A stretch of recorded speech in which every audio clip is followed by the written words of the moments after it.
The broadcast is now starting. All attendees are in listen-only mode. Hello, good afternoon.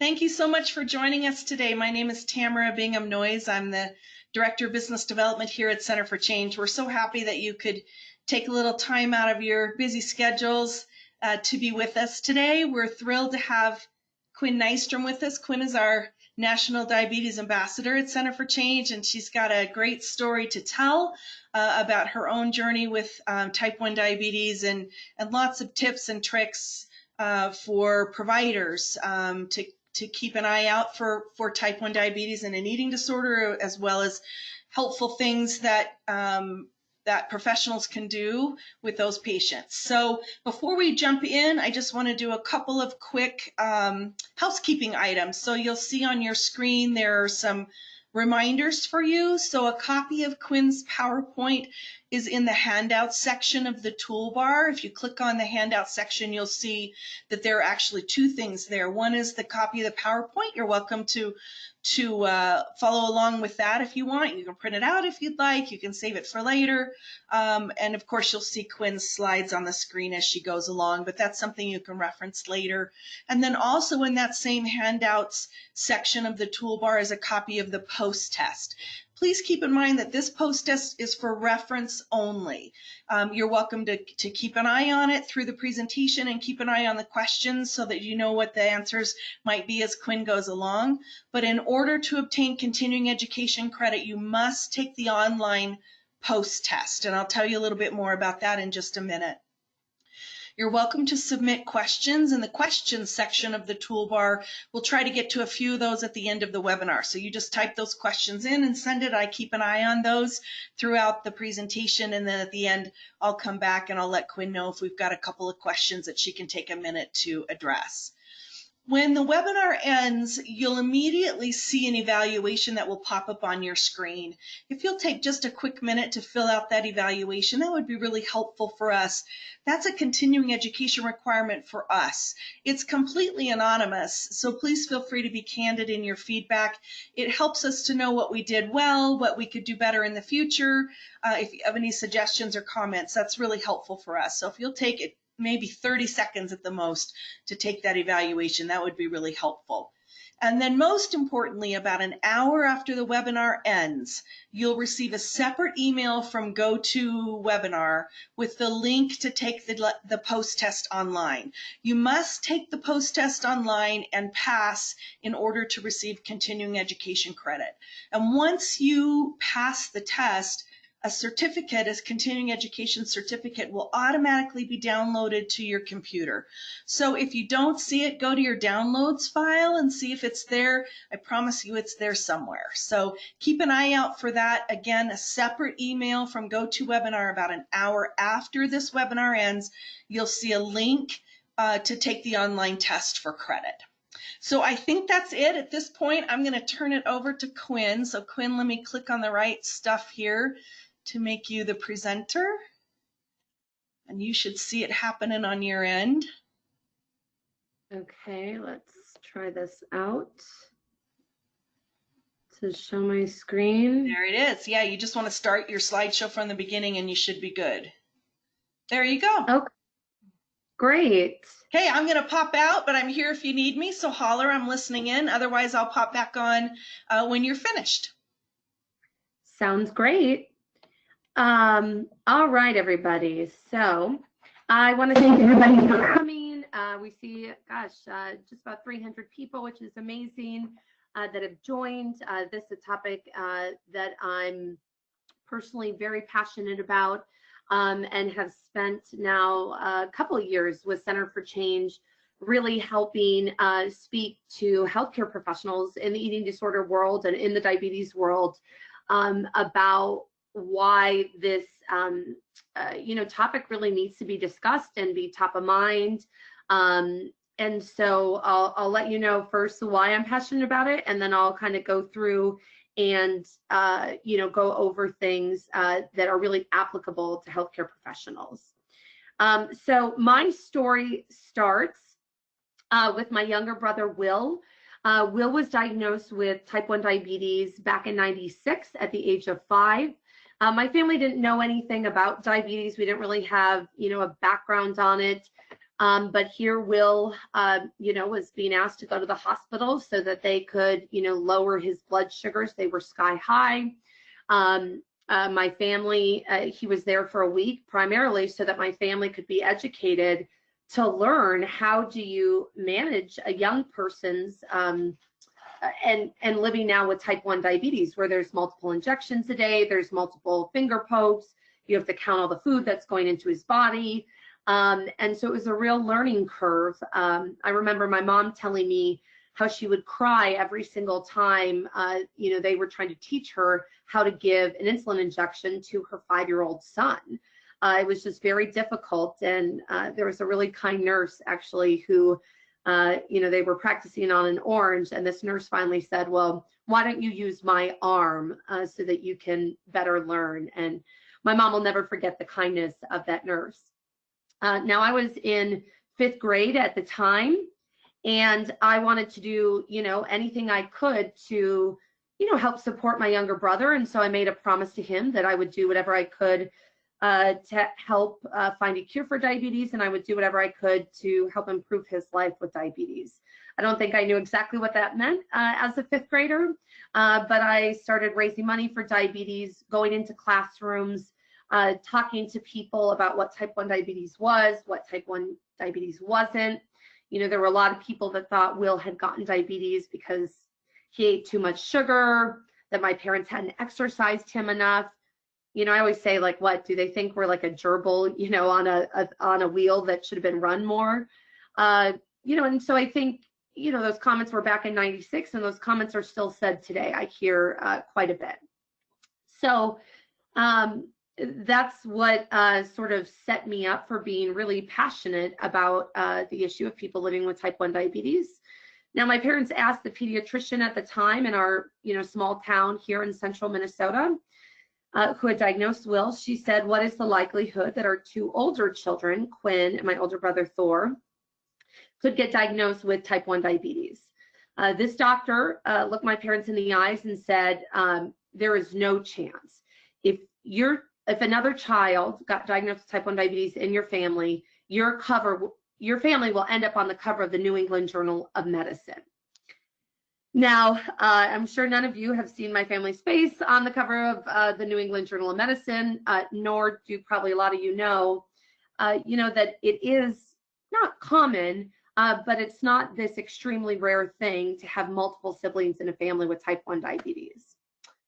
So when I was 13 years old, it was 2.5 years later, I was in the 7th grade. All I wanted to do as a 13-year-old girl was fit in. All I cared about, were guys, grades a little bit, and then more guys. I wanted to look like my friends, talk like my friends, blend in with my friends. Because my mother had, been the primary caretaker for my younger brother, Will, now for 2.5 years, her and I were at a cross-country ski banquet in the spring of '99, and she noticed that I was sort of exhibiting the high blood sugar signs. And I kept going, drinking as much fruit punch as I could, or if that was, depleted, I would go to the water fountain. She would see me over this 3-hour banquet continually go up to the restroom about every 20 minutes to, as you guys probably know, one of the big signs and symptoms is frequent urination. And so when we got home that night, she asked me to test my blood sugar on my younger brother's machine, his blood glucose machine. And so, of course, I said, absolutely not. I think you're crazy, like any 13-year-old teenage girl would do. But she was adamant that she wanted me to test my blood sugar, and so I did. And when that 45 seconds finally counted down, my blood sugar was not a number. All it said was HI. And so that means that the blood glucose meter cannot read it. The meter can only read up to 599. And a type 1's blood sugar, a healthy range would be between 80 and 140. So it was extremely high. And at that moment, I knew that my life really was going to change forever. And I ended up going in and getting diagnosed with type 1 diabetes officially by the same doctor who had diagnosed my younger brother. And, in this snap of a second, I went from sort of being this carefree teenage girl to now, this was my life. This was my new reality. I couldn't go to a movie. I could not go to a sleepover without having to pack all of my gear and my supplies. So I had to have my blood glucose stuff. I had to have the ketone strips, lancing device, lancets, a continuous glucose monitor, sensors, alcohol swabs, backup syringes, insulin pump supplies, batteries, glucose tablets, glucagon kit, right? I mean, always having snacks with me, right, that had carbohydrates in it. So this was kind of my new normal, and frankly, I wanted nothing to do with it.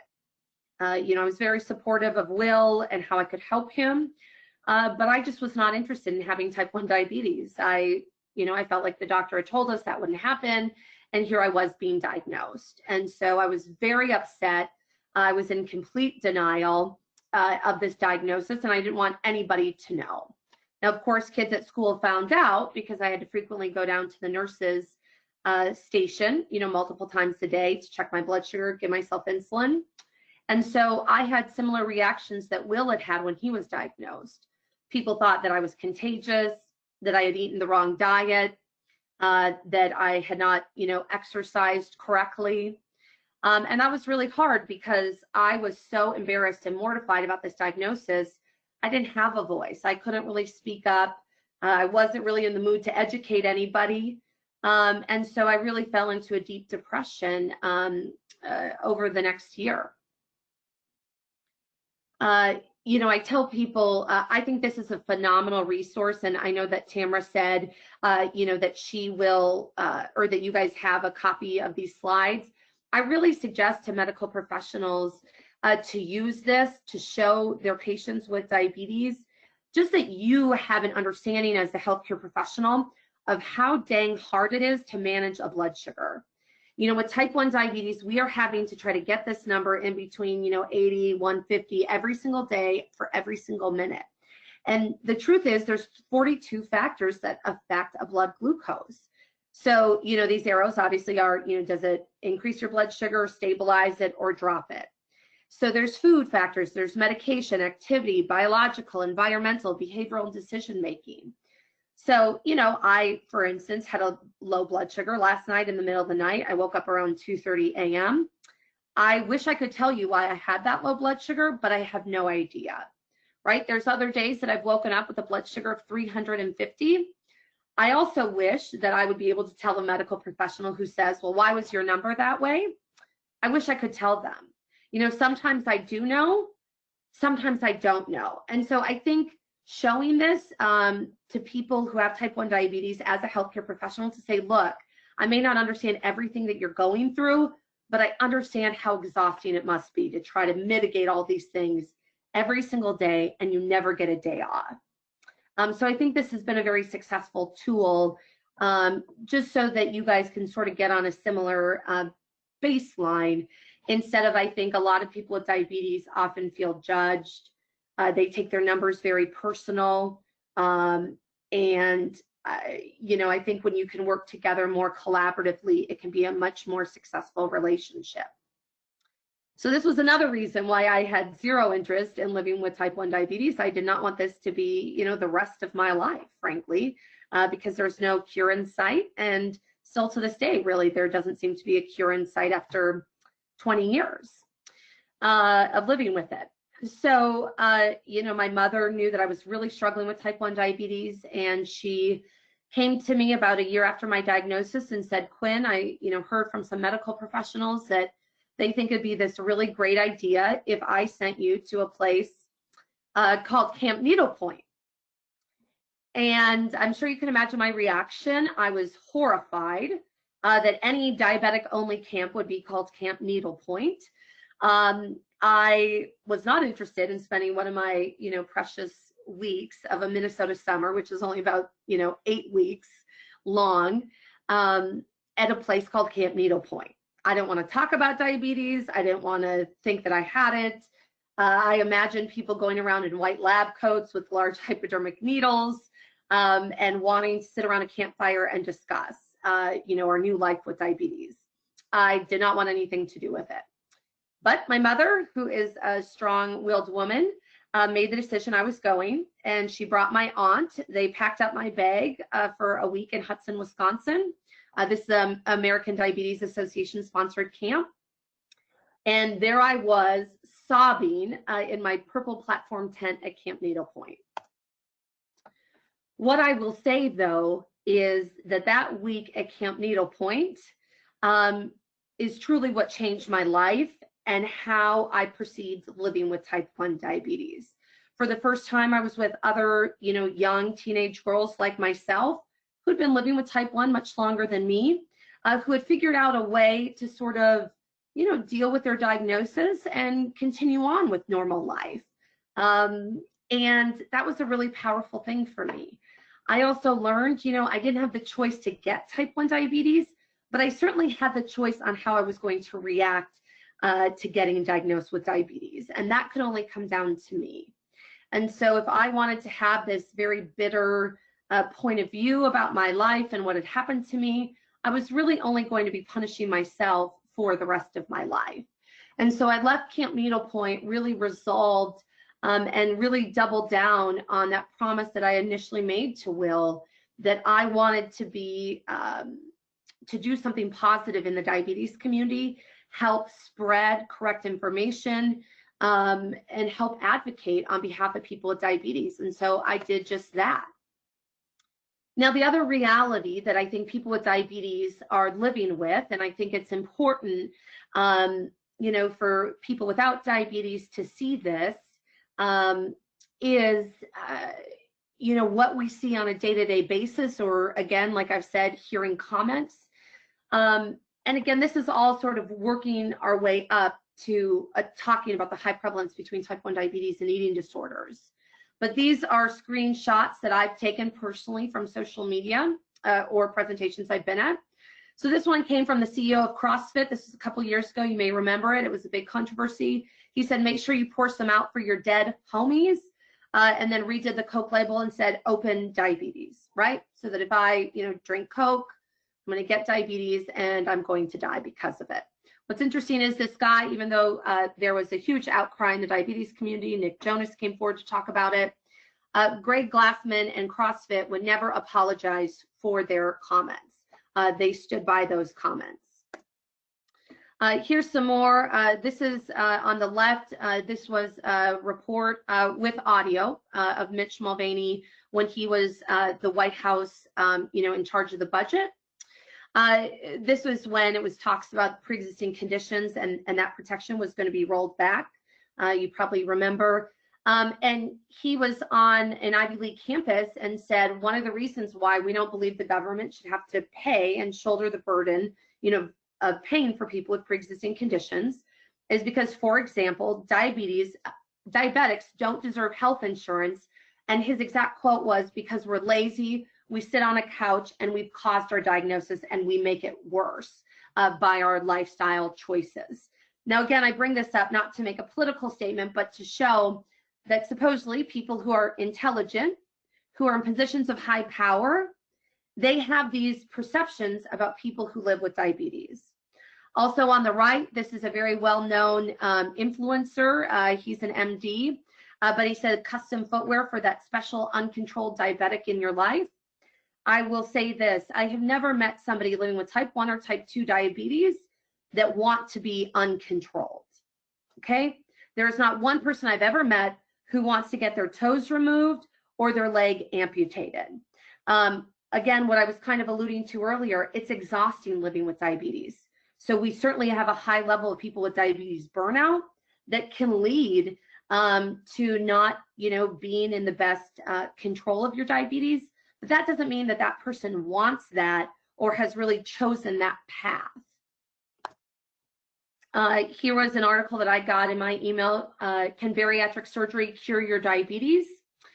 No, bariatric surgery cannot cure diabetes. Again, I know they're alluding to type 2. There is no cure for type 1 or type 2 diabetes. Certainly, we know with type 1, that your pancreas is completely shot down. That's why we have to give ourselves multiple insulin injections a day or use an insulin pump. There's no cure for that. Type 2 diabetes, oftentimes you will hear people say that you can cure type 2. That is not medically possible. Now, what you can do is, if you're a type 2 patient who has, been on insulin injections, or let's say been on oral medications like metformin, and they lose weight, and weight was one of the contributing reasons why they got diagnosed with type 2, they can get off of those medications. But that doesn't mean they cured themselves from it, because they were already genetically predisposed to the disease. And so it's always important for me to say that, because I believe there's still misinformation out there. There's some general care providers who still believe that and tell their patients that. And it's really unfortunate. I think there's, great goals that you can set for getting somebody with type 2, if possible, off medications. I think certainly that would be a goal. But to tell them that it's cured just isn't true. Okay, so I do a lot of work, I do a lot of advocacy work around insulin affordability. I had done a video talking about insulin affordability, how the cost of insulin has increased 1,200% in the last 20 years. Now this, which is a very big platform, did a video on me talking about this and how we have people dying in our country about this. I was so excited to see there was over 500 comments. I made the mistake, of course, of reading the comments that people had written about my interview. So some people wrote, "It isn't a human right to expect others to take care of you when you've knowingly lived an unhealthy life. For most people, diabetes can be reversed." This other gentleman said, oh shoot, I'm clicking a box that's not helping. Change your lifestyle and your way of life. Naturopathic, right, can help. Somebody wrote to me, "Losing weight and eating better will help." Somebody wrote, "Sue the food suppliers that are contributing to this health problem." Again, and these were just a small sampling of what people had written on that video in regards to that interview that was only on insulin affordability. Again, showing what people's perceptions are about people living with type 1 or type 2 diabetes. This was a picture that I took. This was a nutritionist who was doing a presentation. She spoke right before me for a large national nutrition company. I don't take issue to the consequences of poor diabetes management. I don't take issue to talking about, the terrible complications that come along with living with diabetes. You guys have only known me, for about 20 minutes, but I'm sure you can guess what I take issue to in this screenshot. I take issue to her using imagery around, a man in white BVDs who is morbidly obese, drinking a big gulp, or whatever we call those.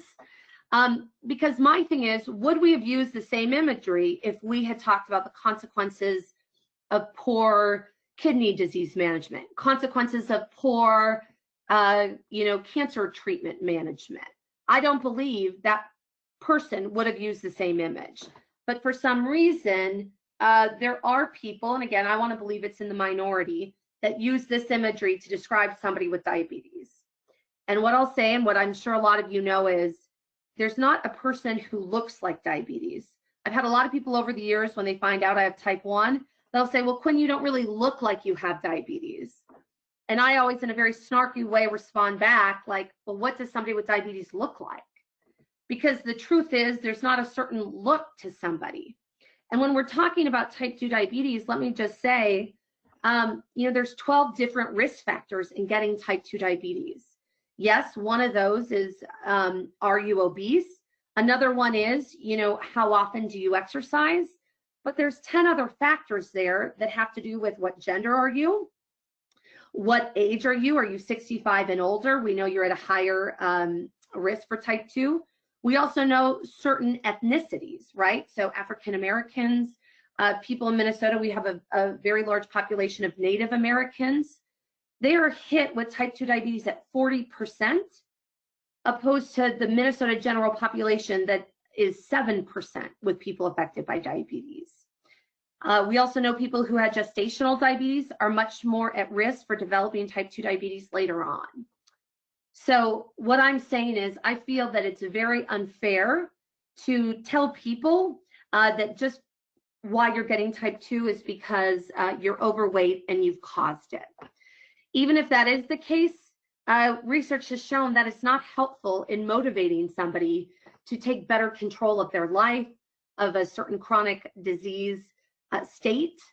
And so I think it's really unfortunate that so much shame and blame has been put on people with diabetes. Oops. So now I'm going to go into talking about, people living with type 1 diabetes and an eating disorder. If we were in, in person and I could see all of you, which I would always prefer, I would ask you, who has heard the term diabulimia?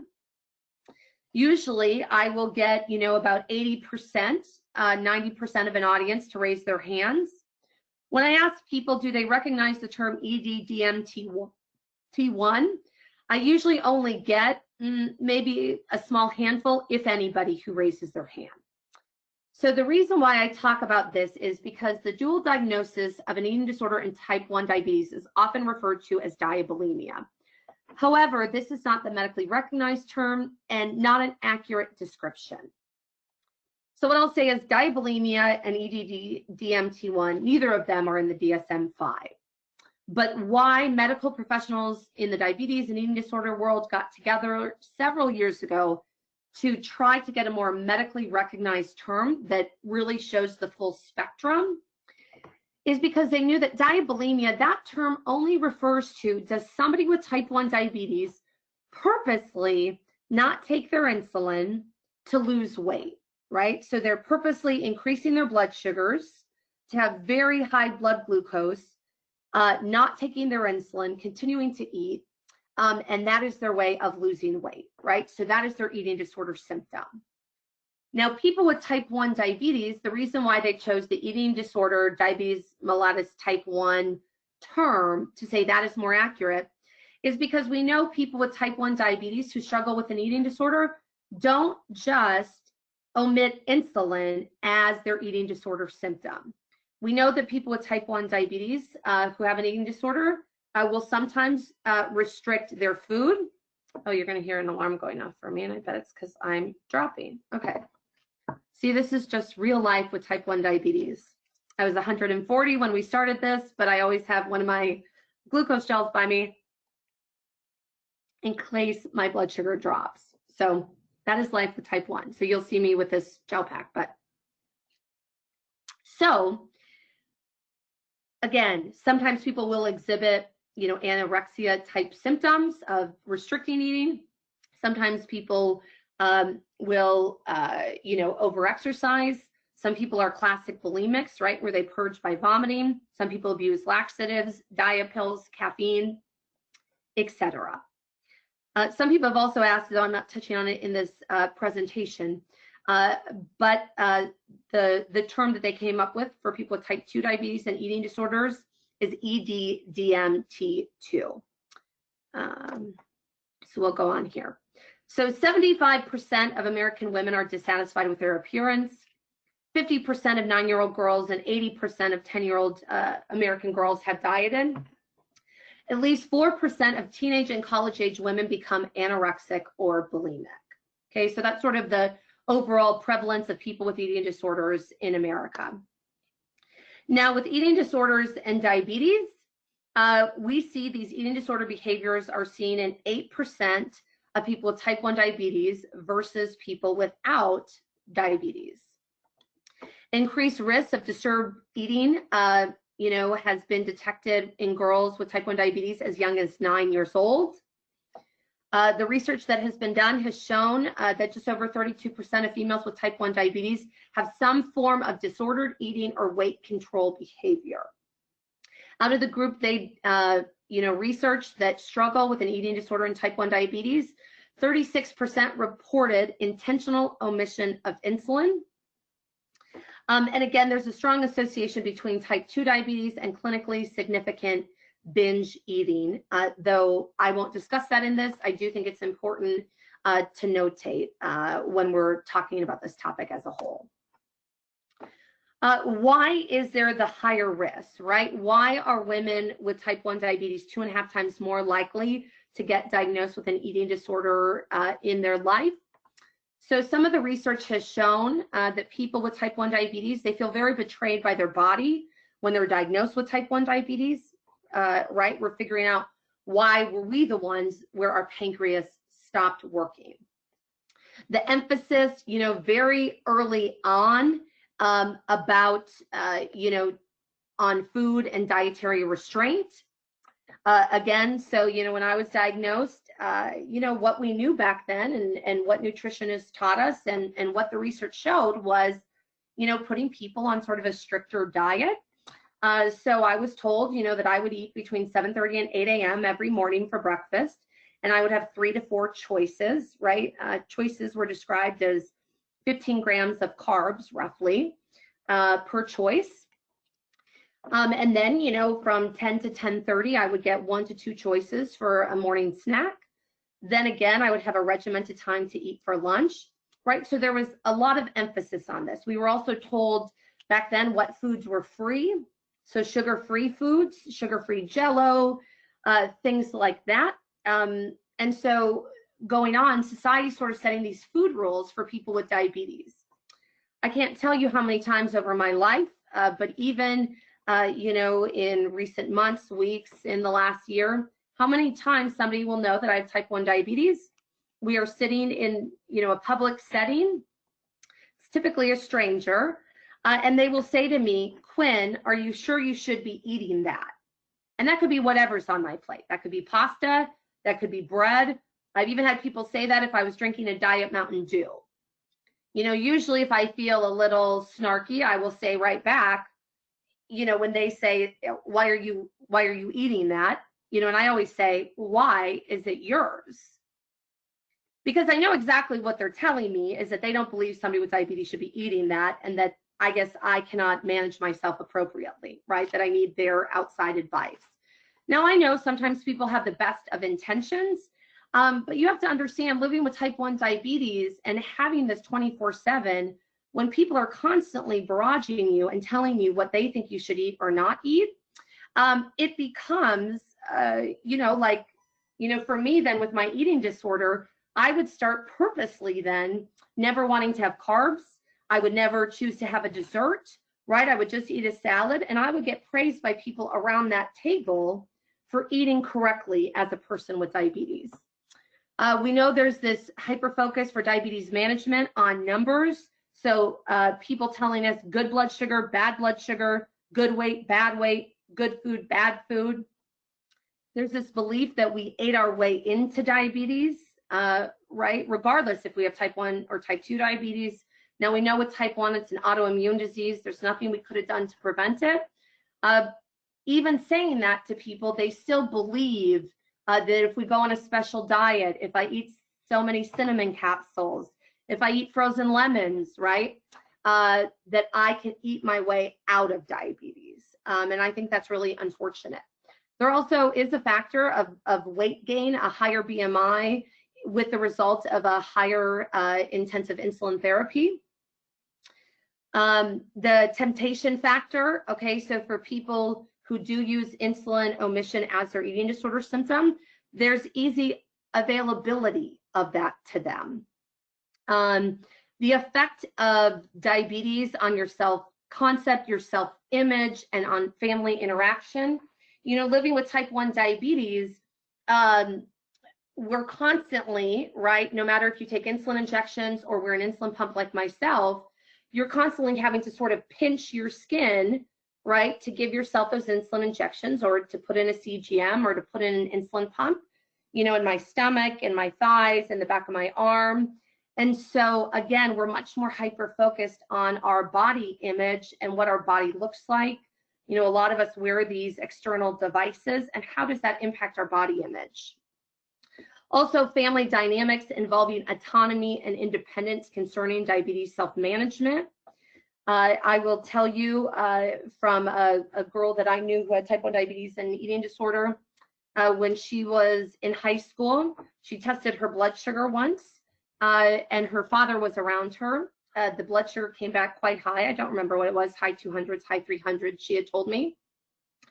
Her father, as soon as he saw that number on that, glucose machine, he took it and he actually threw it as hard as he could across the room, and the blood glucose machine smashed into pieces.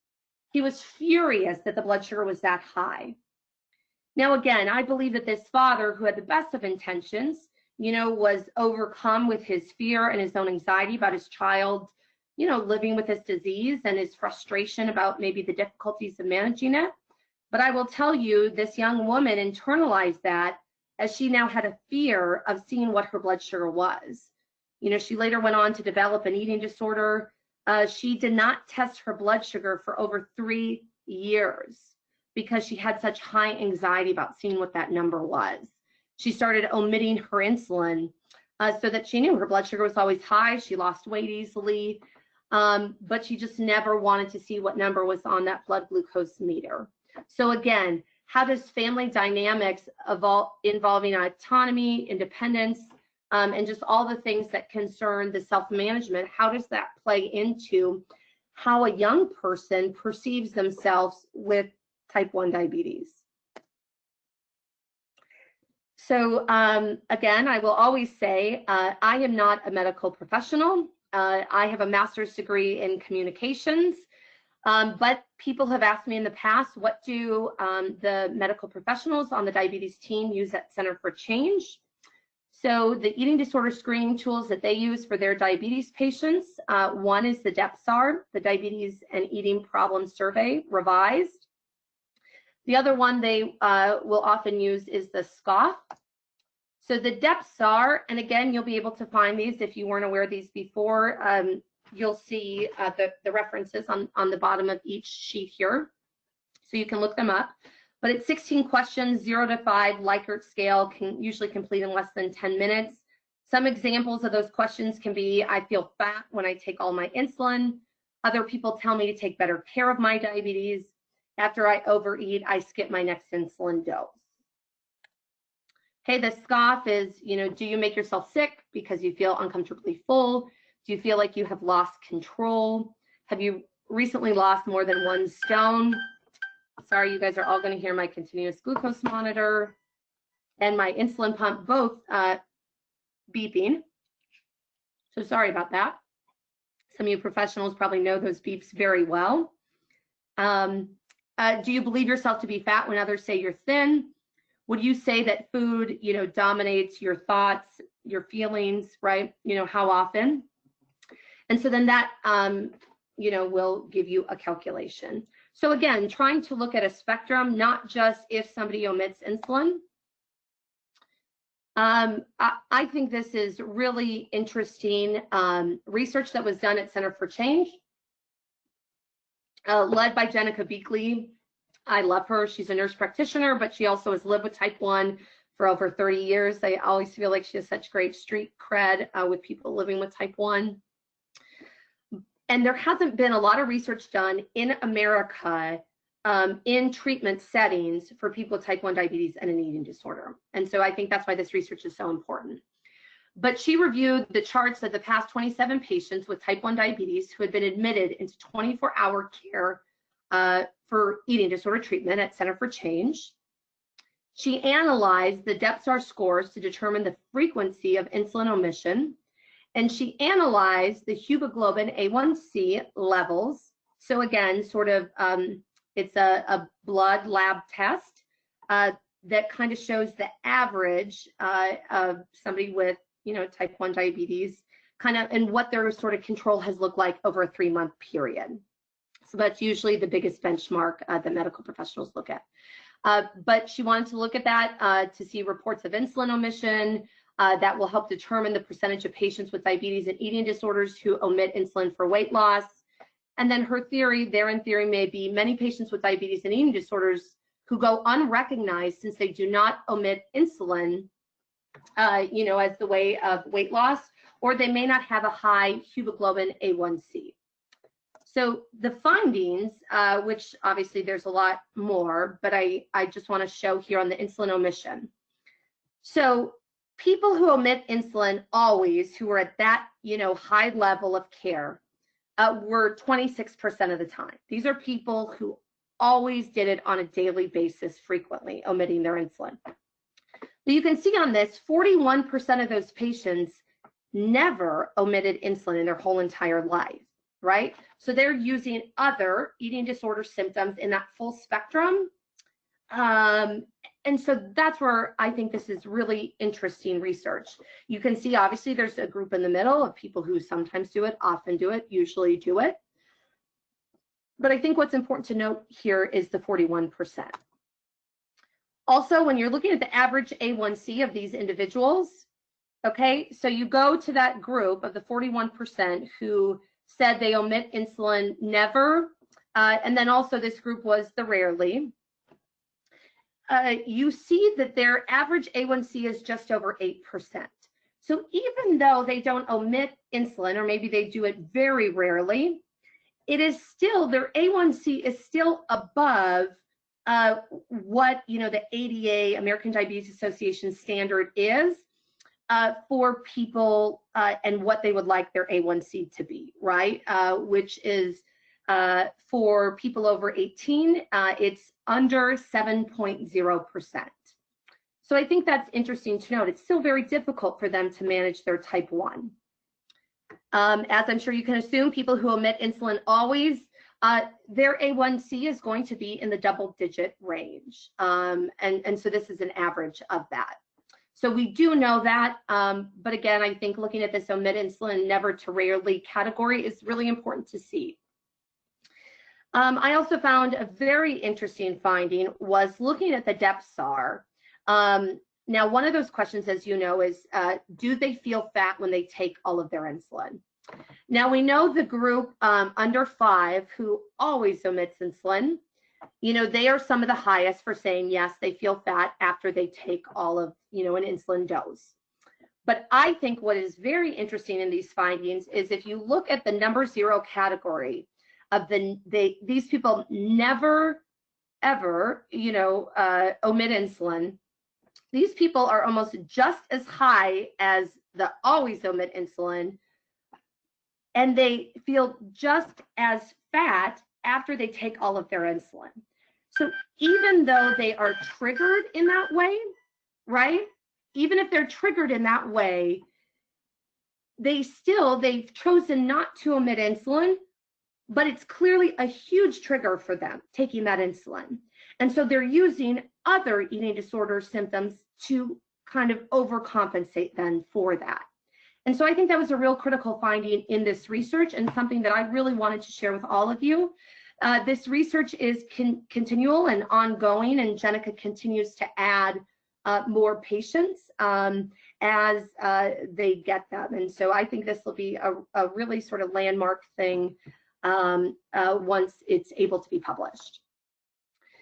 So you may ask, right, why am I so passionate about talking about eating disorders as well as type 1 diabetes? You know, I've made a career out of speaking about type 1 diabetes, and then in the last several years talking about eating disorders through Center for Change. It's because I was diagnosed with an eating disorder. But now what's really interesting about sort of my individual path is I was first sort of diagnosed with an eating disorder with anorexia when I was 12 years old. I was a competitive figure skater. I remember starting to try to lose weight, you know, around 10 or 11 years old. I was restricting, and my behavior was reported to our school nurse, who then contacted my parents. My parents brought me into that same pediatrician who had diagnosed my brother and I with type 1. And he really wasn't super familiar with eating disorders, but he said, yes, you know, she's underweight. You know, she'd be diagnosed with anorexia, but, you know, as a family, just make sure she's eating before she leaves for school, that you see her eating dinner, you know, etc. Well, I was diagnosed with type 1 about shortly, a little under a year after that was told to me. And something that I didn't mention earlier is that this physician, when I was diagnosed with type 1 diabetes, now he knew that I had been, you know, he had diagnosed me as an anorexic. Now I'm in his office being diagnosed with type 1 diabetes. And the thing that I remember most from my diagnosis, sitting in his office with my parents, is that he said explicitly to me, I know, Quinn, that you have lost a lot of weight, right? Because of, you know, obviously having your blood sugar so high for this long undetected.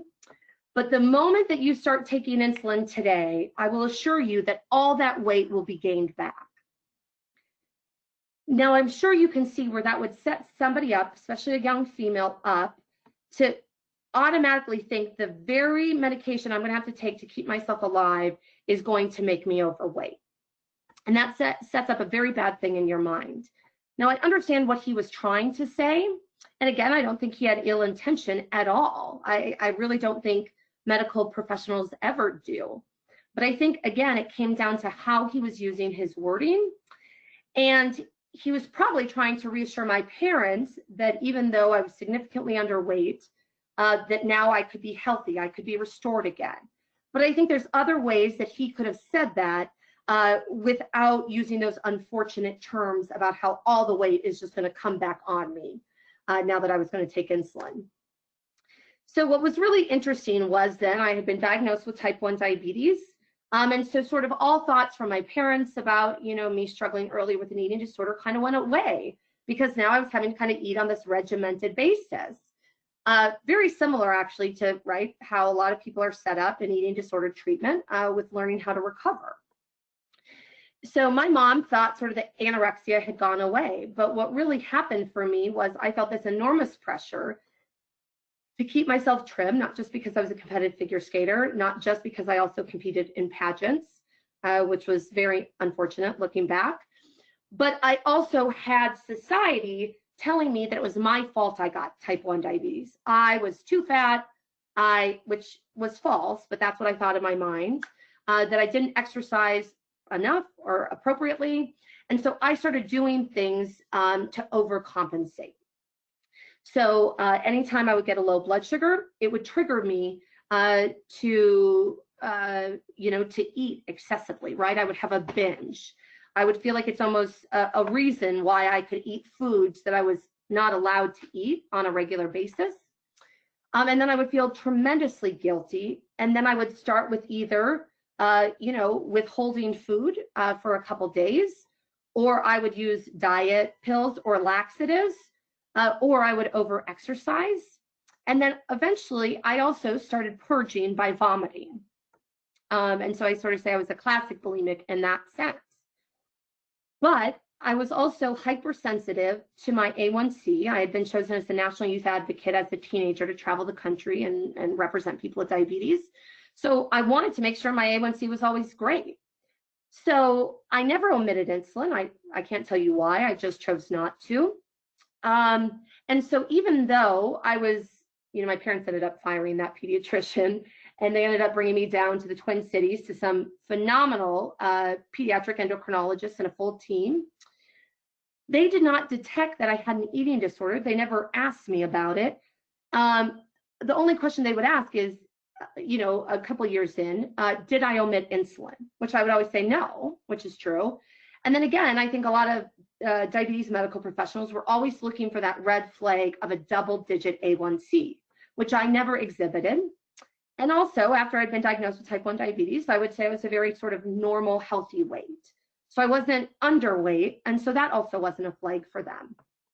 So I was not officially diagnosed and getting care for this eating disorder that I was really, really struggling with, that was making me miserable until I was 24 years old. And it was not from, one of my diabetes medical professionals. It was actually from an OB/GYN who saw that my weight had really yo-yoed significantly over the last several years. It was the first appointment I had with her. And she started asking me questions about how I try to control my weight. And she kept asking me more and more questions, and I ended up just sort of spilling it out. And then she said something that I thought was so kind. She said, "I'm sure, Quinn, that you don't want to live your life this way. I'm sure it's exhausting for you on this hamster wheel. Would you like to talk to somebody and get some help?" That's when I said yes, and I first went to treatment in the fall of 2010, doing outpatient and eating disorder treatment facility. But then, like a lot of people who struggle, I would do outpatient, then I would struggle a little bit, then they put me to a higher level of care. Then in the summer of 2011, I did an inpatient stay, trickled down the levels. Then in the summer of 2012, I was back in inpatient. And then I went out of state for residential treatment for a 6-month period of time. And that is what I will say is really what saved my life. Being able to have that intensive therapy, be removed from family and friends in my environment, and really working through all the things that had contributed to this. You know, also addressing past trauma that had contributed to this. And that was really critical for my treatment. But I will say I didn't walk out of there cured from an eating disorder. You know, I say that I have to actively choose recovery every single day as somebody with type 1 diabetes, because I'm always, as you see, I just had a low blood sugar. I will always be triggered. I will always still sometimes feel fat when I take my insulin. So I continually, to this day, see a therapist every couple weeks to make sure that I am doing my best to keep a best mind and stay in my wise mind. Treatment and recovery, it's a process. Ann Goebel-Fabry, she wrote a phenomenal book called Injecting Hope, Prevention and Recovery from Eating Disorders and Diabetes. I would recommend it to anybody. She's also just a phenomenal individual. But she talks about how you need a multidisciplinary team.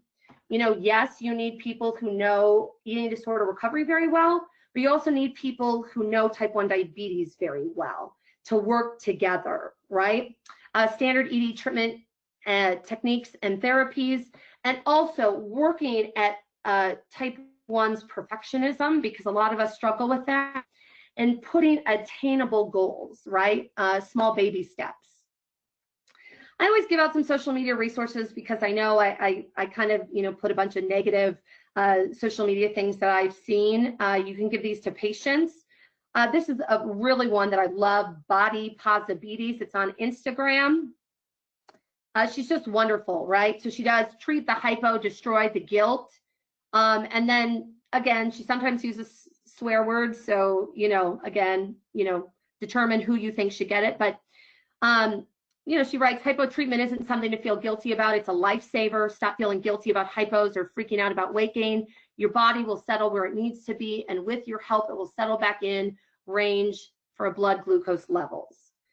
So she just really writes wonderful things. Or she writes, recovery from an eating disorder cannot be achieved through more dieting or restriction, right? She's just, I really love following her. Also, this is a dietitian out of Texas, Go Feed Yourself. She just has wonderful things, I think, for professionals, but also for people with type 1 diabetes and an eating disorder. So how does type 1 diabetes affect your relationship with food? She just has really great things to put up. So women with an eating disorder and type 1 diabetes, I interviewed them, asking them, you know, what were the least helpful things of ways that they were communicated to and what was the most helpful. Least helpful, they said invalidation, ignorant, right, about diabetes, not viewing the patient as the expert, they were too quiet, or they were talking too much at a patient, they seemed uninterested, they were judgmental, and not separating the person from their eating disorder. Most helpful, strengthening their voice, clearly communicate, validate, helping them trust their intuition, listen, understand, non-judgmental, celebrate the small successes. You know, even if that's an A1C going down 0.2%, that is a big success. Encouragement and empathy. This is a great thing when we talk about language, how that affects people. I believe that that affects us on a really big level. This was a great graph that came out. And so it actually says, you know, again, a lot of these things in the red, salmon color are what I think a lot of us were taught back in the day, right? That we call somebody a diabetic. We use the word control. So they say instead, try using manage, right? Control is virtually impossible to achieve in a disease where the body no longer does what it's supposed to do. So it's preferable to focus on what the person is doing well and intent. So instead of saying lifestyle disease, call it diabetes. Instead of saying cheating, sneaking, good, bad, poor, you know, use phrases like making decisions, choices, numbers, food. Instead of, you know, calling it a test, right, you know, for their blood sugar, just call it a check of blood sugar. Because what they say is a test implies good or bad, pass or fail. And so anyways, I just think this is a really great resource. For mental health providers, practical applications, right? Gathering the diabetes history, the diagnosis, the family's, again, their type 1 diagnosis, family's response to that. What was the relationship like with the medical providers over the years, right? What were things that they said to that person? Expectations, targets for glucose, and approach to food. Adapt your standard approach to eating disorders. And then comfort, really look at their comfort level, see where their burnout level is, like I spoke about earlier. Diabetes providers' practical applications, creating a non-judgmental treatment, relationship. Really look at your language instead of saying, over management versus control. I really like this, check value versus test. Think of a blood glucose like a compass and not a report card, right, about where you're going to go. Avoid labeling food as good and bad. Avoid suggestions or comments that diminish the complexity and difficulty of having both diabetes and eating disorder, like just eat, just take your insulin. And avoid labels that say non-compliant. That will really make somebody feel very shameful, very negative, and honestly not that motivated. Here's some more practical applications. Take the fear of weight gain seriously, helping them cope with edema if that's an issue. Teach symptoms to family, friends, and that patient about diabetes ketoacidosis and why that's so serious. Gradual decreases in A1C, if that's, somebody's a double-digit A1C. Focus on when the patient feels ready. So again, taking those baby steps. This is for professionals, but also family and friends. Knowing those signs, refrain from fear tactics or shaming, end body talk, right? Talking to family and friends, letting them know body talk is not going to be helpful, and really encourage flexible eating. So as a type 1, I can eat anything, but I always say I shouldn't eat a dozen red velvet cupcakes, but neither should somebody be on this call who has a fully functioning pancreas, right? So talking about all foods fit in moderation. Lastly, I'll just quick mention, I wrote a book several years ago called If I Kiss You, Will I Get Diabetes? About living with type 1, living with an eating disorder, and just a really honest perspective of how to, go through the highs and the lows of living with this disease from a firsthand perspective. So I always like to mention that. You can find that on my website, quinnnystrom.com. And then here's all my information as well for social media. So I know that was a lot put in, but if you do have any questions, please put them in the chat box, and we may have a minute or two to go over, or for me to answer 1 or 2 questions. Quinn, so thank you. We do have a question. Will you send the control back to me while we're doing this? That would be helpful. We have a clarification question. Is ED-DMT1 only when someone decreases insulin to lose weight, or does it also apply to someone with type 1 diabetes who purges and restricts? Great question. So thank you for asking that. So ED-DMT1 is the full entire spectrum. So that includes people who purge via insulin, right, keeping their blood sugars up, but it also includes people like myself who overexercise. I would restrict food, but I would also purge by vomiting. So they wanted to have that diagnosis name so that it would show the whole spectrum of any type of eating disorder symptom, including, insulin by omission as part of that, so that it could be more encompassing. So again, medical professionals like yourself won't just say, well, somebody must only struggle with an eating disorder if they omit their insulin. To know that there's a lot of people, and again, that's why I'm passionate, to make sure somebody doesn't have to be like myself, who had to wait over 12 years for the proper eating disorder treatment because it just hadn't been detected for so long. And I will also say, even though I was speaking in all these diabetes circles, I never heard people talk about anything other than insulin omission.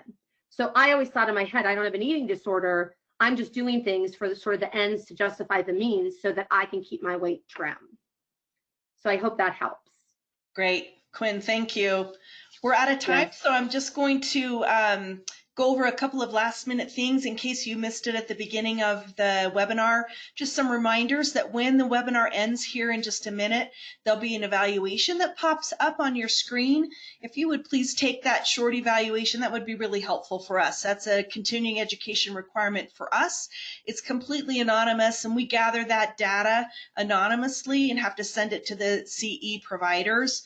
So if you take that evaluation really quickly when this ends, that would be great.